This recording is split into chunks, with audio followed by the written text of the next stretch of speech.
Bonjour à tous et bienvenue pour le quart d'heure US, la deuxième émission quotidienne de CMC Markets qui débute à 15h45. Je suis Nicolas Chéron, stratégiste pour vous servir. Nous sommes aujourd'hui le jeudi 24 novembre et c'est donc aujourd'hui le jour de Thanksgiving. J'en profite pour souhaiter un joyeux Thanksgiving à tous ceux qui nous écoutent des États-Unis, du Canada et qui vont donc peut-être manger la dinde ce soir. Qui dit Thanksgiving dit marché américain fermé aujourd'hui sur les indices, sur les actions, des marchés qui vont clôturer plus tôt ce soir, sur certains marchés comme l'or, et puis demain on aura une séance écourtée qui durera donc une demi-séance. La volatilité devrait donc rester faible, ça va nous permettre de faire un petit point donc de fin de semaine. On va voir quels sont les équilibres en place, les dernières actualités, et puis je vous retrouverai avec grand plaisir demain pour terminer la semaine. Avant toute chose, voici un avertissement sur les risques concernant le caractère purement informatif de cette présentation et les CFD. Je vous invite à en prendre note. Vous pouvez utiliser les fonctions de chat et de questions-réponses en haut de votre écran pour pouvoir converser avec moi. Dans cette émission, on va voir les derniers mouvements intraday, ce qui se passe sur les actions européennes, les statistiques et le chiffre du jour, les actualités aux États-Unis, une figure graphique reconnue par la plateforme de CMC Markets et bien évidemment, je répondrai à vos éventuelles questions. En termes de mouvement, aujourd'hui, donc pas de mouvement sur les indices américains, mais je le répète, je le redis, le Russell 2000, donc l'indice US Small Cap 2000 sur la plateforme de CMC Markets, a clôturé en hausse à 1342 points pour la 14e séance consécutive, démontrant la puissance du mouvement haussier. Je vous ai fait un point sur cet indice en début de semaine pour vous dire que ce n'est pas parce qu'on était monté pendant 12 séances qu'on allait s'arrêter à la 13e et que cela pouvait continuer, le record étant à 22, il date de 1988. Pour l'instant, les indices américains sont haussiers dans toutes les unités de temps, mensuelles, hebdomadaires, journalières. Seul petit bémol et encore à très court terme, je vous le montrerai graphiquement, on a atteint un objectif haussier théorique sur le Dow Jones, on a fait de même sur le dollar index, on pourrait donc assister à des respirations, des consolidations, ce n'est pas forcément obligatoire et cela demandera confirmation dans les séances à venir. Donc pour l'instant, restons pragmatiques, les marchés sont particulièrement haussiers et ce jusque nouvel ordre. Les indices, les actions et même les entreprises américaines sont fermés ce jour pour Thanksgiving. Le CAC 40 et le DAX consolident donc à plat, à l'équilibre sur la séance. Le dollar index a atteint un objectif majeur à 102,1 points, on va voir ça dans la partie graphique. Plus bas historique pour la livre turque à 3,44 livres pour 1 dollar et ce malgré une intervention en séance de la Banque centrale turque. La Banque centrale est intervenue, la livre est remontée pendant à peu près 1 heure et demie et puis elle est repartie de nouveau vers des records. Et puis parallèlement à ça, stabilisation du pétrole WTI à 47,5 $, une semaine avant le sommet des pays producteurs de pétrole qui se tiendra à Vienne. Dans les meilleures et les moins bonnes performances de l'Eurostoxx, vous pouvez voir que l'on n'a pas de fort décalage à la hausse comme à la baisse. Dans les hausses, on a des rattrapages techniques, notamment sur des valeurs qui avaient connu des tendances baissières assez fortes ces dernières semaines, dont Essilor et Nokia. On note également Vinci qui reprend des couleurs après le flash crack qui s'est passé sur sa valeur il y a 2 jours. Et puis dans les baisses, on note des prises de bénéfices sur le secteur bancaire notamment. La statistique du jour, c'est l'indice du climat des affaires en Allemagne, l'IFO, il est ressorti à 110,4 contre des attentes à 110,6. Le chiffre du jour, c'est 100%. 100%, c'est la probabilité de hausse de taux US en décembre selon les Fed Funds. Et c'est ce qui a notamment boosté le pétrole à la hausse, boosté le dollar à la hausse ces dernières semaines. Côté entreprise, Ben Bass & Beyond achète le site personalizationmall.com pour 190 millions de dollars en cash. Sinon, on a peu de résultats, on n'a rien aujourd'hui puisque c'est Thanksgiving. Dans les meilleures et les moins bonnes performances du S&P 500, hier, les 2 plus fortes hausses se sont faites sur des publications. GameStop, spécialisé dans les jeux, Deere & Company qui prenait la tête avec 11%, et puis dans les baisses, Eli Lilly dont je vous avais parlé hier, qui avait de mauvais résultats sur une phase 3, et puis Airbound Outfitter qui a déçu sur ses résultats. Et puis pour finir cette présentation, une figure graphique sur la livre, donc GBP/USD en données 4 heures. C'est un triangle noté 4 sur 5. La sortie devrait donner le tempo pour la suite. Pourquoi est-ce que j'ai choisi la livre? Eh bien parce que la livre elle est solide depuis une semaine, et ce malgré la hausse du dollar. Donc si le dollar venait à consolider à un moment donné, la première paire qui décalerait théoriquement à la hausse pourrait être GBP/USD, la livre qui est très forte contre le dollar qui était jusqu'ici très fort mais moins fort qu'elle. Donc en suivant ce triangle sur GBP/USD, on devrait voir dans les heures et les séances à venir si une consolidation du dollar devait enfin intervenir. Si le dollar reste très fort, eh bien on restera potentiellement dans ce triangle, voire on en sortira par le bas et on reviendra tester la zone support des 1,23 à 1,2330. Si au contraire le dollar qui a atteint un objectif haussier théorique majeur consolidait et que la livre cassait les 1,25 à la hausse, ce serait une sortie de triangle par le haut avec une accélération haussière potentielle à la clé. On va passer sur la partie graphique. Donc vous l'aurez compris, soyons factuels. Le S&P 500 est fortement haussier, les futurs sont encore en hausse, on pourrait avoir plus de hausse demain vendredi. Pour l'instant, il n'y a aucun signal baissier. C'est la même chose sur l'indice Small Caps US, donc le Russell 2000, qui pourrait enchaîner une 15e séance consécutive de hausse, à moins de mauvaises nouvelles. Mais pour l'instant, en l'absence de mauvaises nouvelles, bonne nouvelle, la hausse perdure. Et puis l'indice sur lequel on a atteint un objectif haussier théorique, c'est le Dow Jones. Donc jusqu'ici, l'analyse technique nous laissait entendre que la tendance était haussière en données mensuelles, hebdomadaires, journalières. C'est ce qui permettait de rester factuellement haussier sur ces marchés. On a pour l'instant... Est-ce que vous avez toujours le son? Car on me dit... Ah non, c'est bon. Le Dow Jones a atteint un objectif haussier théorique. Vous voyez que j'ai pris la hauteur de la hausse entre le Brexit et les plus hauts de cet été. Je l'ai reporté au point bas de l'élection de Trump pour trouver un objectif haussier théorique. Cet objectif haussier théorique a été atteint, il est en train d'être dépassé. Le fait d'atteindre un objectif ne veut pas dire que la tendance va s'arrêter ou encore pire, s'inverser.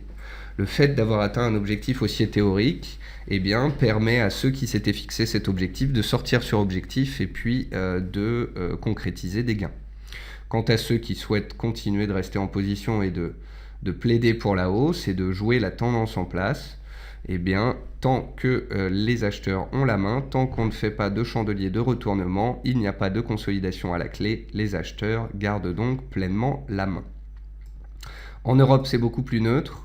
Le CAC est neutre dans la partie haute de son range. On est dans un range depuis 8-10 jours. On devrait en sortir dans les semaines qui viennent, je pense pour la fin de l'année.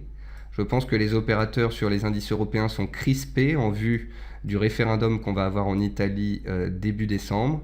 Si ce référendum entraîne de la volatilité à la baisse, on pourrait revenir sur les 4470 points, voire en dessous sur la MM200, au cas où les investisseurs se font peur. Mais si fondamentalement il n'y a pas de changement sur les tendances en place, eh bien l'appétit pour le risque pourrait perdurer en cette fin d'année et il ne serait guère étonnant de voir les indices finir sur leur plus haut annuel, tout comme le font les indices américains une fois le risque politique écarté.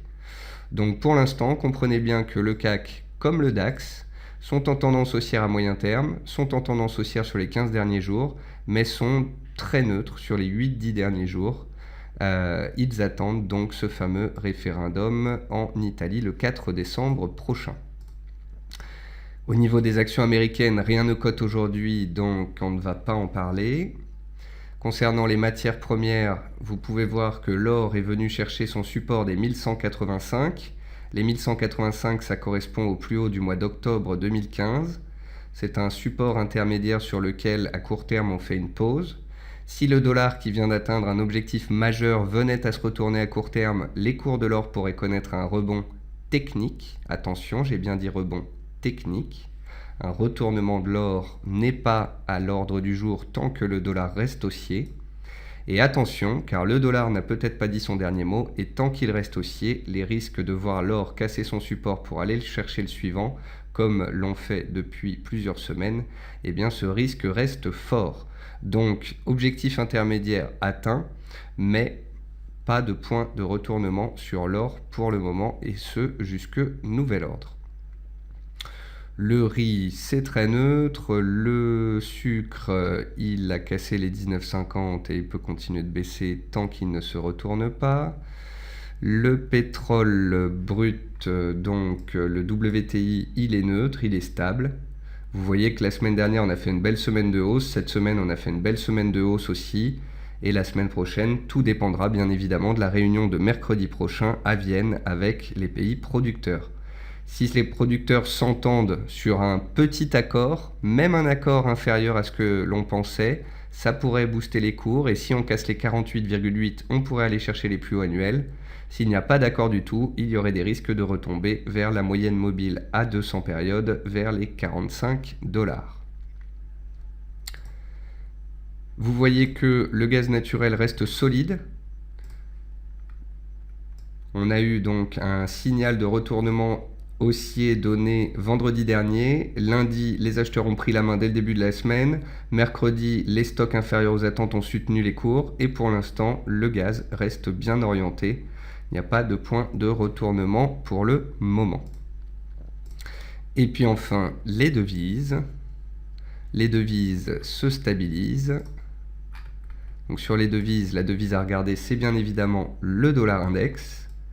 Et le dollar index a atteint un objectif majeur. J'ai pris la hauteur du range que l'on a vu entre septembre et la mi-octobre ici, entre octobre et mi-novembre, excusez-moi. J'ai pris la hauteur de ce range et je l'ai reporté à la cassure de ce range. Et ça m'a donné un objectif haussier théorique ici à 102, 102,30. On est donc complètement sur cet objectif haussier théorique. On l'a atteint aujourd'hui, un jour férié aux États-Unis. Ce n'est peut-être pas un hasard. C'est peut-être une pointe d'euphorie qui nous a permis d'atteindre ce seuil-là.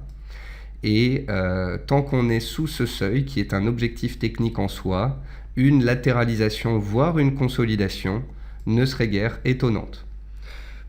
A contrario, en l'absence de consolidation, en l'absence de confirmation d'un retournement baissier de court terme, eh bien, si on casse cette zone de prix, on irait chercher la suivante et on reporterait de nouveau, par effet de balançoire, les objectifs haussiers à la hausse pour trouver des cibles théoriques.